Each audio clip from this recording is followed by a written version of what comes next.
बिस्मिल्लाहिर्रहमानिर्रहीम। अस्सलाम वालेकुम। आज की रेसिपी है वनीला शेक। वनीला शेक बनाने के लिए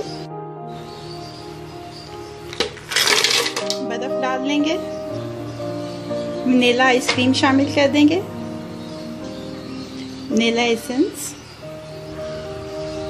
दूध, कंडेंस्ड मिल्क।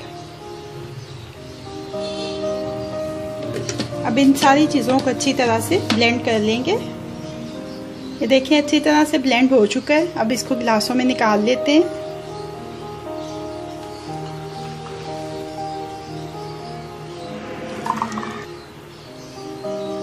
वनीला शेक अब रेडी टू सर्व है।